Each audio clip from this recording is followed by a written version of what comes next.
I'm in New York City, meeting left-wing activist and academic Norman Finkelstein, the son of Holocaust survivors, but also a harsh critic of Israel.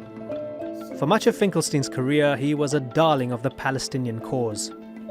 But when the movement's strategy changed and he disagreed, he went his own way. And replace it with the opposite genital. These days, Finkelstein's focus is identity politics. Why would you celebrate that? His latest book is a declaration of war on wokeness. You dispute that? I think it's crazy. I had a chance to sit down with him at his home to hear more about it and to learn what it's like to be so politically isolated. This is The Inner View.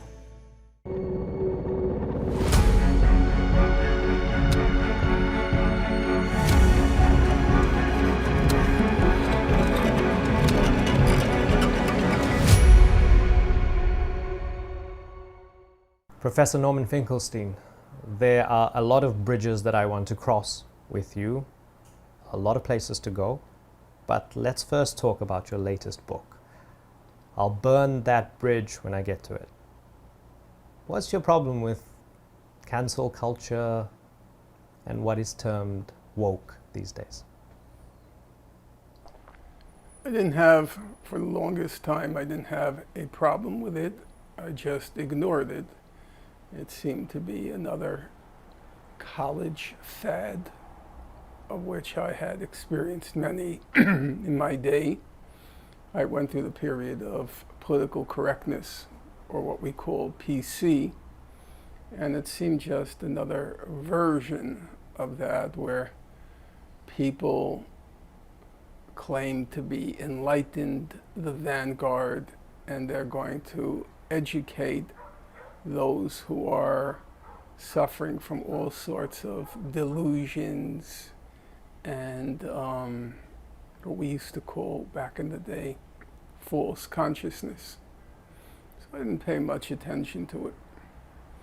But then it became painfully obvious that it was politically a very pernicious phenomenon.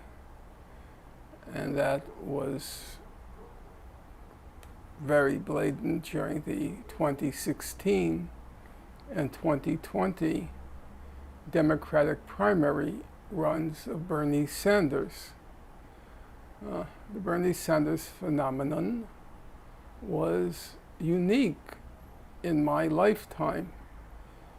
It was the first class-based political insurgency in the United States since before World War II.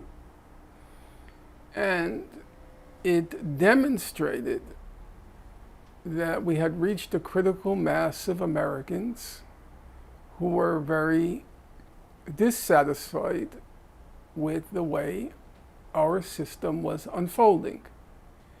Indeed, they were so dissatisfied that mostly young people were willing to embrace a 78-year-old Jew from Brooklyn who called himself a democratic socialist. And this Bernie Sanders went on television night after night, because he was a prominent figure in the primaries, denouncing what he called Big Pharma as a bunch of crooks, calling Wall Street a gang of crooks, naming names like Goldman Sachs, and his message was really resonating. And then lo and behold, these woke folks who are supposedly leftists and progressives and the cutting edge of radical politics, one after another, be it a Ta-Nehisi Coates, who denounced Bernie Sanders for being weak on the black reparations question, or Gloria Steinem saying, oh, those girls, they just go to the Bernie rallies to meet the boys. And Gloria Steinem was the icon of feminism. But at that moment, it became obvious that this was not just another marginal college fad or fad in academia, but it was a really pernicious force in our society, political force. And that then caused me to read some of the iconic texts of woke politics. And I reached the conclusion that at bottom, woke politics is a right-wing phenomenon. It has nothing to do with left politics at all. It's a instrument of the Democratic Party. See, the big difference between political correctness and woke politics is political correctness was really marginal. A few campus radicals. But the Democratic Party has instrumentalized identity politics. It's using identity politics to displace what was once its base, namely the trade union movement. And now identity politics has real institutional force behind it, really formidable institutional force. Identity politics is the Democratic Party. Identity politics is the New York Times. Identity politics is the New Yorker magazine. Identity politics is Atlantic magazine. Identity politics has infiltrated most of what you would call liberal culture. And so its impact and the dangers it poses are much more significant than in my day with political correctness. So identity politics as a lens through which to approach everything, whether on race, gender, but not class. Right. Well, I think that what you just said is the crucial point. To displace class. It's identity politics was always part of the left in the sense that it was considered on the left a matter of it was just a natural thing. You were supposed to support the African American struggle in the United States. You were supposed to support the women's struggle in the United States. That was just part and parcel of being a leftist.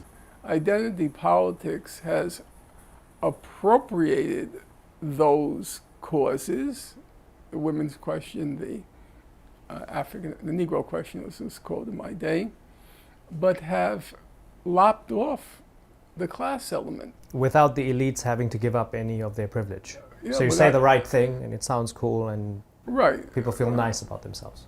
Yes. But nothing changes. Yeah. But what makes you think this is a top-down thing and not something that's bubbled up from the bottom? There was an element that was from the bottom. There's no question about that. I was a participant in a consistent way with the George Floyd demonstrations. They clearly resonated, or that the question of police brutality clearly resonated for large masses of young people. No question in my mind that it was real. It was from the bottom up. And it reflected genuine outrage and anger. But what eventually happened is our ruling elite, not different, I suppose, than most places in the world, except it's the scale. They have such vast sums of money, I mean breathtaking sums of money, that they're able to buy off everybody. It's a very, you have to have a very refined moral center to resist the temptations that come your way. Jeff Bezos, he gives not $1 million, not $5 million, not $10 million. He gives $100 million at a shot. He gave Obama $100 million.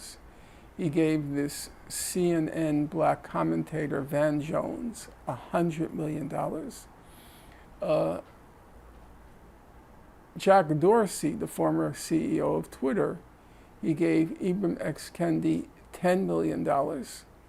And as I said, it's very hard to resist those sums. Why are they giving that money? Well, what do you think is the driving force behind it? It's perfectly obvious. It's called a life insurance policy. But that's true. If you're Jeff Bezos, you're a reasonably intelligent person, and you know at some point along the way, there's going to be a nationwide strike of Amazon. That's as inevitable as the sun rising in the morning and the sun setting in the evening. There will be a nationwide strike of Amazon workers. Now, here's a simple question. Where do you think Barack Obama is going to stand on that strike? At $100 million. Where do you think Van Jones is going to stand? I mean, these are life insurance policies. So my point is, the Black Lives Matter, it began as, like you said, it wasn't a conspiracy from above. It was a real outrage at the grassroots. But before you knew it, all the leaders, or the designated leaders by the ruling elite, they were buying homes on real estate, buying sprees. One of them is doing Cadillac commercials. Right. Then they start showing up at the Grammys, and they're showing up at the Oscars, and they're showing up at the Emmys. And you know. So you feel like if you're that respected by the elite, maybe you've been co-opted. Do you think they know they've been co-opted or not? I think that the human capacity for self-delusion is infinite, and you can convince yourself of anything. For me, as a person of the left always meant sacrifice for the cause.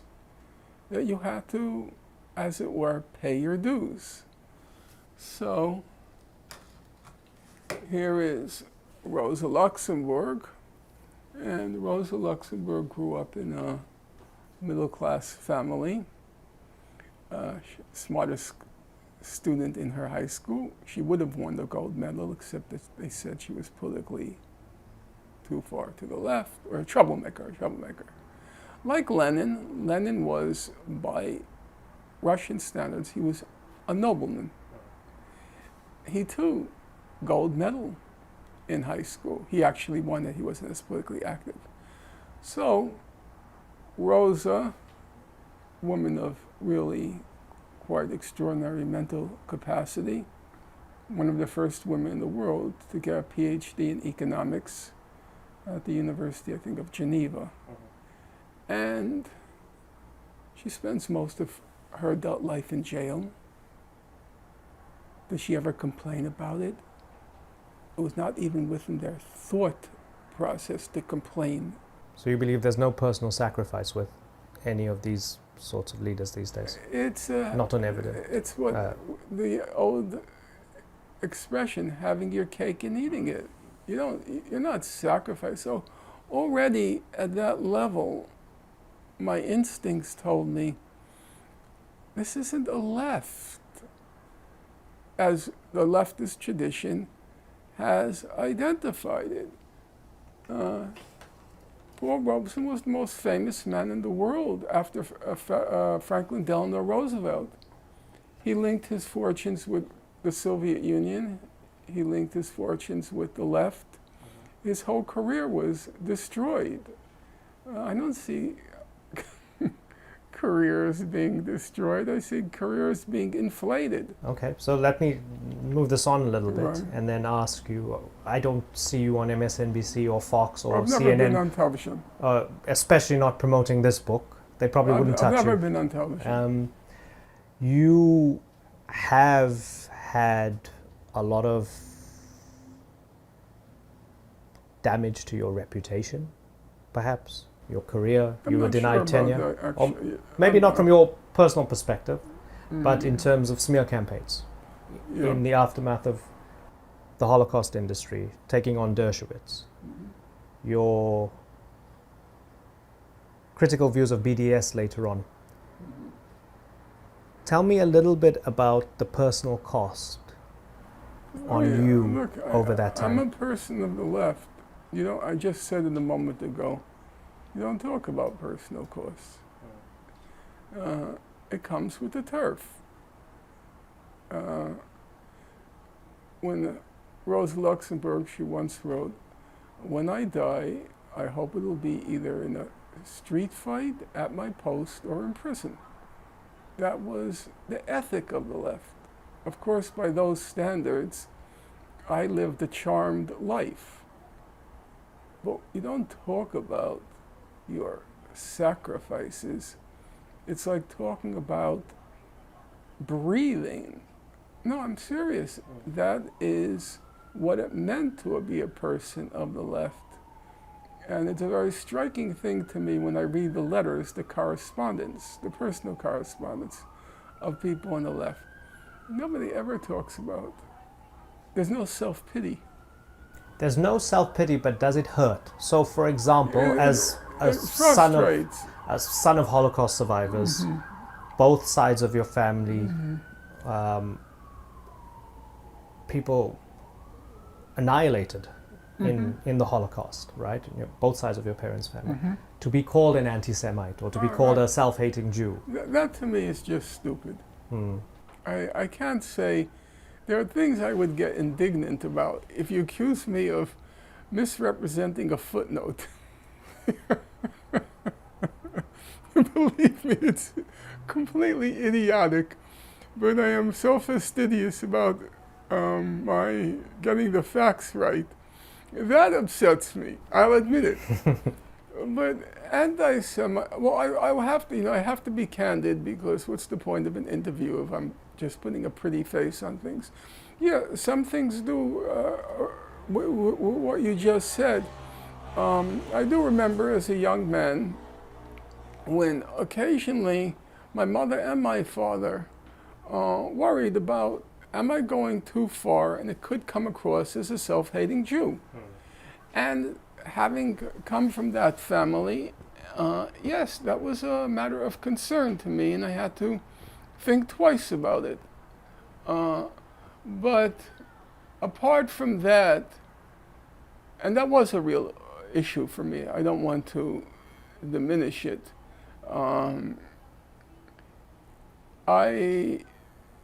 When I hear things like, okay, let me take one that I find, the one I don't have a problem with, the one that doesn't get under my skin.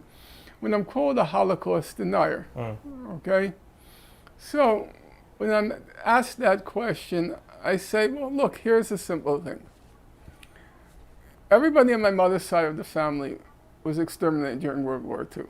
Everyone on my father's side of the family was exterminated during World War II. Every day of my life, I was hearing stories about what happened during World War II. So, for me to be a Holocaust denier, given my family background, I have to be certifiably insane. There's no other, no, that's not a joke. There's no other way to interpret it. I have to be certifiably insane. And then you judge for yourself. Do I come across to you as being worthy of being institutionalized? So far, no. Well, that's certainly a relief that gives me immense consolation. Because we don't have too much time left, do you feel a sense of personal regret that your relationship with many people who support the Palestinian cause seems to be somewhat soured since you criticized the boycott, divestment, and sanctions movement for its tactics and as a vehicle for ending the occupation? Absolutely not. Because, I remember Mehdi Hassan, he once commented that I was a rock star, I had been a rock star in the Palestine Solidarity Movement, as in big fish in small sea. Let's not get carried away. That's my editorializing, not Mehdi. And I actually, yeah, it's a good feeling to be respected, so long as you feel like you earned the respect. And I never felt I earned the respect, but I felt I did my best. I was not Noam Chomsky. I was painfully aware of that because I would count him as one of my closest friends for 40 years. I knew where his intellect stood, and I knew where mine stood. So I can never say I earned the respect because I know what it means to be a titanic mind. However, I did my best. So the fact that people respected the fact that I did my best was a good feeling. However, it was never a popularity contest for me. I started out when you would talk to 5 or 6 people in a classroom when you were invited to speak. And if I really sought popularity, there was another route to it. I was reasonably intelligent, and as a young man, I was quite good looking, and that counts in the real world. So I could have found my way in a quote unquote respectable position. It was possible.